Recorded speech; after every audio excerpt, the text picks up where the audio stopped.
Hello and welcome to my channel East Bits. मैं doctor Suruchi Tiwari आज आप लोगों के साथ छोटे छोटे टिप्स और ट्रिक्स शेयर करूंगी जिनको यूज करके आप अपने एंथ्रोपोलॉजी ऑप्शनल में 300 प्लस मार्क्स स्कोर कर सकते हैं यूपीएससी एग्जामिनेशन में।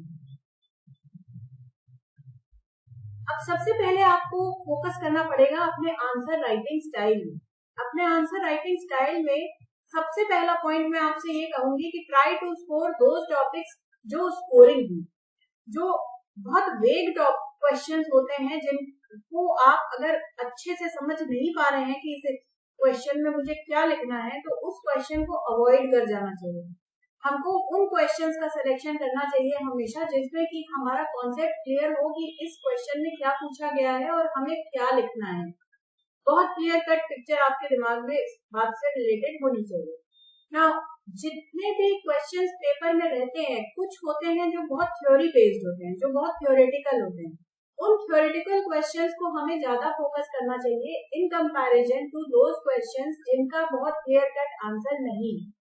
ठीक है, अगर आपको कोई कॉन्सेप्ट को एक्सप्लेन करना है, मान लीजिए कि आपको एकदम से वेग सा एक बहुत ब्रॉड सा क्वेश्चन दे दिया गया और एक बहुत clear cut to the point question दे दिया गया। मान लीजिए कि आपको कह दिया गया कि डिफ्यूजनिज्म को एक्सप्लेन करिए और ऑन द कॉन्ट्ररी आपको दे दिया गया कि प्राइमेट एनाटॉमी को एक्सप्लेन करिए, कंपेयर करिए प्राइमेट और एप और मैन की एनाटॉमी को कंपेयर करिए।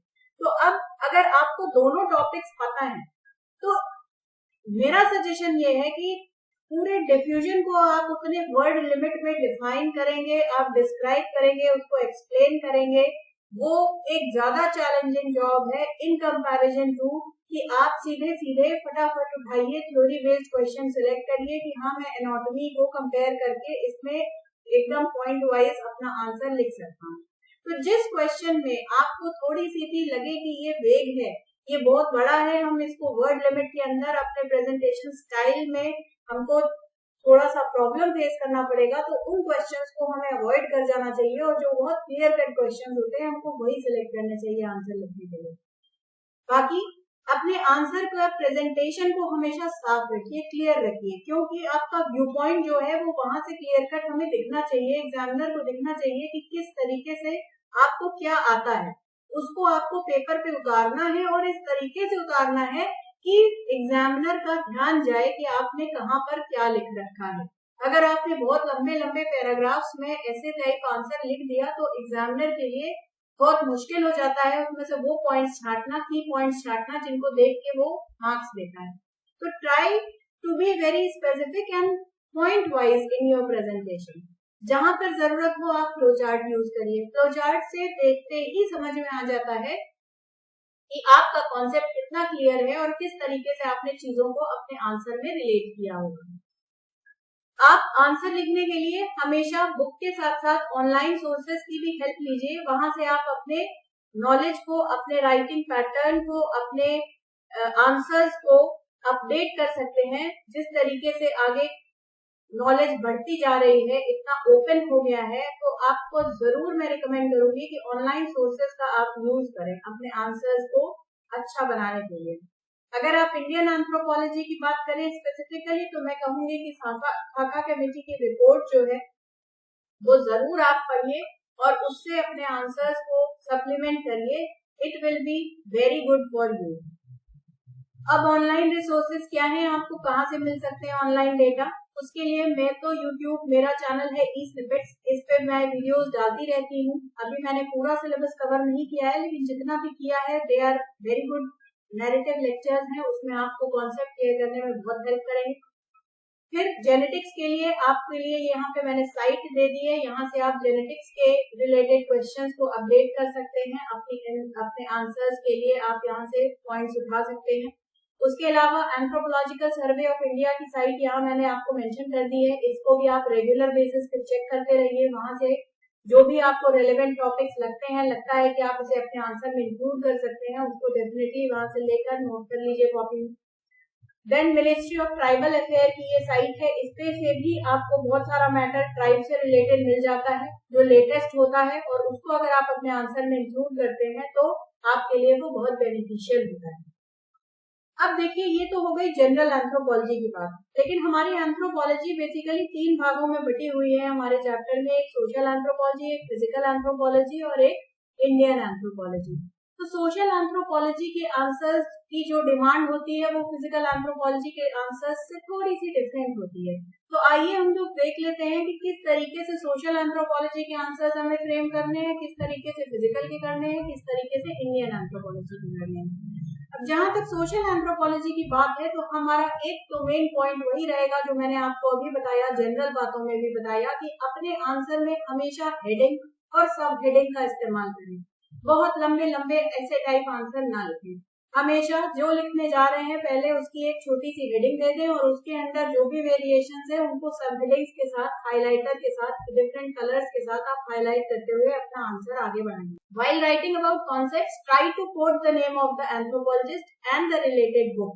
अगर आप कल्चर की बात कर रहे हैं तो कल्चर पे आप आंसर लिख रहे हैं तो आपको जितने भी एंथ्रोपोलॉजिस्ट की जो जो डेफिनेशंस आपने याद करी हुई हैं उन डेफिनेशंस का एक कॉलम बनाइए और उन डेफिनेशंस में जिस जिस एंथ्रोपोलॉजिस्ट ने जो जो डेफिनेशन दी है उसको उसकी बुक के साथ with the year of publication वहां पे मेंशन कर दीजिए। इससे आपका आंसर की क्वालिटी बहुत इंप्रूव हो जाती है। Now try to avoid big paragraphs and write the answers point wise with sub headings. अब आ जाइए फिजिकल एंथ्रोपोलॉजी में। फिजिकल एंथ्रोपोलॉजी में किन बातों का ध्यान आपको रखना है? पहला पॉइंट है कि फिजिकल एंथ्रोपोलॉजी जो है वो आंसर्स बहुत फैक्ट बेस्ड होते हैं। तो आप अगर ऑप्शन में फिजिकल एंथ्रोपोलॉजी अच्छे से प्रिपेयर करके गए हैं तो ऑप्शन में आप फिजिकल एंथ्रोपोलॉजी वाला पार्ट ही ज्यादा कवर करिए। और अगर आपने क्योंकि उसके जो भी आंसर्स हैं वो बहुत वेग नहीं है। जैसे कल्चरल मटेरियलिज्म अगर आपको एक्सप्लेन करना है तो विद इन वर्ड लिमिट और विद इन टाइम लिमिट उसको बहुत हाई क्वालिटी का आंसर फ्रेम करने में के कंपैरिजन में आपको अगर एनाटॉमी, प्राइमेट, टेक्सोनॉमी बतानी है तो वो ज्यादा क्लियर कट आंसर है, ज्यादा थ्योरी बेस्ड आंसर है, ज्यादा स्कोरिंग आंसर है। तो अपने आंसर्स में अगर आपने फिजिकल एंथ्रोपोलॉजी के पार्ट को बहुत अच्छे से प्रिपेयर कर लीजिए और उसी को अगर आप वहां पे मैक्सिमम क्वेश्चंस फिजिकल एंथ्रोपोलॉजी के करते हैं तो फैक्ट बेस्ड होने के कारण उसमें नंबर मिलने की चांसेस बहुत ज्यादा हो जाते हैं। अब अपने पॉइंट्स जो जो भी आपने आंसर में कवर किए हैं उनको डिफरेंट डिफरेंट कलर्स से, सब हेडिंग से जरूर सप्लीमेंट करिए। डायग्राम्स बनाना कभी मत भूलिएगा। अगर आप हैंड एनाटॉमी बता रहे हैं प्राइमेट्स में तो मंकी, एप और मैन की हैंड का डायग्राम जरूर उसमें दें। जो भी इस तरीके के कंपैरेटिव आंसर्स लिख रहे हैं या कोई कॉन्सेप्ट बेस्ड आंसर लिख रहे हैं तो अगर एवोल्यूशन दिखा रहे हैं तो एवोल्यूशनरी ट्री जरूर बनाइए वहां पे। अगर आप कोई प्रोसेस दिखा रहे हैं तो उस प्रोसेस को फ्लो चार्ट के थ्रू दिखाइए। अगर आप कोई कंपैरेटिव डिटेल दे रहे हैं तो वहां पे आप डायग्राम जरूर बनाइए। ये छोटे छोटे चीजें होती हैं जो आपके आंसर को एवरेज आंसर से ऊपर ले जाती हैं, आपको थोड़ा सा एज दे देती हैं आपके आंसर को, आपको आंसर को मोर स्कोरिंग बना देती हैं। अब आज बात करते हैं इंडियन एंथ्रोपोलॉजी के पार्ट की। इंडियन एंथ्रोपोलॉजी के पार्ट में you must supplement your answer with the case studies. Case studies के बिना इंडियन एंथ्रोपोलॉजी में आप अबव एवरेज नहीं जा पाएंगे। अगर आपने आंसर सिर्फ उस कॉन्सेप्ट को डिस्क्राइब कर दिया है जो आपसे पूछा गया है तो आपको बहुत ज्यादा मार्क्स नहीं मिलेंगे, एक एवरेज 50% टाइप मार्क्स ही मिल जाएंगे। लेकिन आपको सिलेक्शन के लिए चाहिए 300 प्लस। सिर्फ सिलेक्शन नहीं, अच्छी पोस्ट, अच्छी पोजीशन लाने के लिए, मेरिट में आने के लिए आपको अपने ऑप्शनल में 300 प्लस मार्क्स आने आपके लिए बहुत जरूरी है। तो अगर आपको ऐसा करना है तो आपको केस स्टडीज ढूंढनी है, निकालनी है और अपने आंसर में उनको सप्लीमेंट करना है। तो ये केस स्टडीज आपको कहाँ से मिलेंगी? ये केस स्टडीज आपको मिलेंगी खाका कमेटी की रिपोर्ट में, द हिंदू में, इकोनॉमिक एंड पॉलिटिकल वीकली में और lastly but not least ministry of tribal affairs की वेबसाइट में। तो इन चारों सोर्सेज को आपको बीच बीच में स्कैन करते रहना पड़ेगा कि कहाँ से कौन से टॉपिक्स हैं जो लेटेस्ट केस स्टडीज हैं और इनको मैं कहाँ पे अपने आंसर में लिख सकता हूँ। जैसे ही कोई आपको केस स्टडी मिले आप एक सेपरेट किताब बना लीजिए, कॉपी बना लीजिए, उसमें आप लिखते जाइए और उसके बाद आप जहाँ पर भी उसको सप्लीमेंट करना चाहें उसको सप्लीमेंट कर दीजिए, बट केस स्टडीज जरूर दीजिए।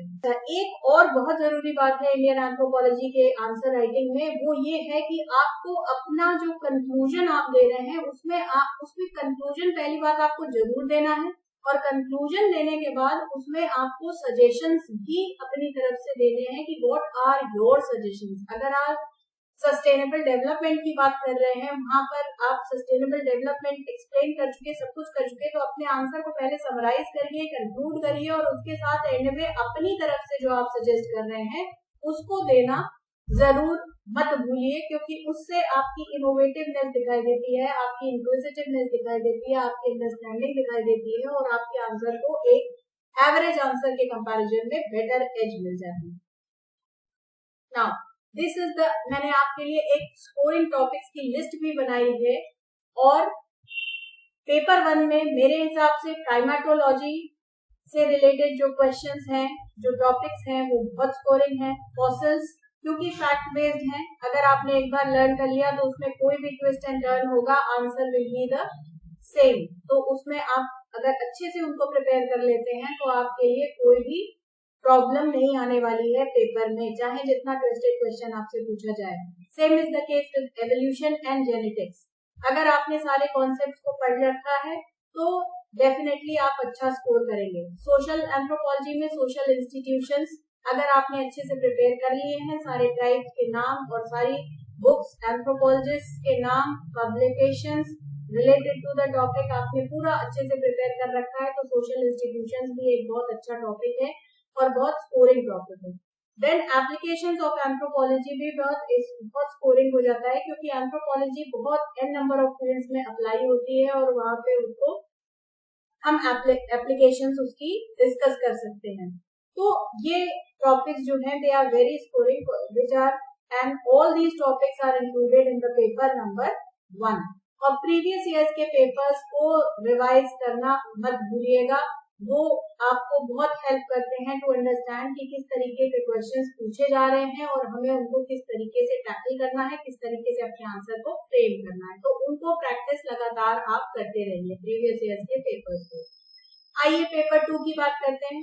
पेपर 2 में Indian anthropology, Indian pre history का जो पार्ट है वो बहुत स्कोरिंग है, because it is data based and fact based. उसमें आपको कोई बहुत ज्यादा मेहनत नहीं करनी है केस स्टडी ढूंढने में, या कोई इस आप डायग्राम के थ्रू, फ्लो चार्ट के थ्रू अपने आंसर को इम्प्रूव कर सकते हैं। ट्राइबल इश्यूज जो हैं उनको बहुत अच्छे से पढ़ लीजिएगा और उनसे रिलेटेड जो क्वेश्चंस हैं उनको आप केस स्टडीज के थ्रू सप्लीमेंट करते हुए जब अपना आंसर फ्रेम करते हैं तो ये टॉपिक्स भी बहुत स्कोरिंग हो जाता है। Similarly the concepts of Indian anthropology, village studies और इंडियन सोशल सिस्टम से रिलेटेड जो क्वेश्चंस होते हैं वो भी बहुत अच्छा स्कोर आपको दिला सकते हैं, अगर आपने अपने आंसर को बढ़िया से फ्रेम किया है, केस स्टडी से सप्लीमेंट किया है और कंक्लूजन दिया है और अपनी तरफ से सजेशन दिया है, तो आपको मार्क्स मिलने से कोई रोक नहीं सकता है। अब आइए देखते हैं कि कितनी तरीके के क्वेश्चंस होते हैं और कितना आपको एक मोटा मोटा अपने दिमाग में मान के चलना पड़ेगा कि कैसे मुझे स्कोर करना है। 3 तरीके के क्वेश्चंस हैं हमारे क्वेश्चन पेपर में। पहला टाइप है हमारा 20 मार्क्स का क्वेश्चन, देन 15 मार्क्स का और देन 10 मार्क्स का।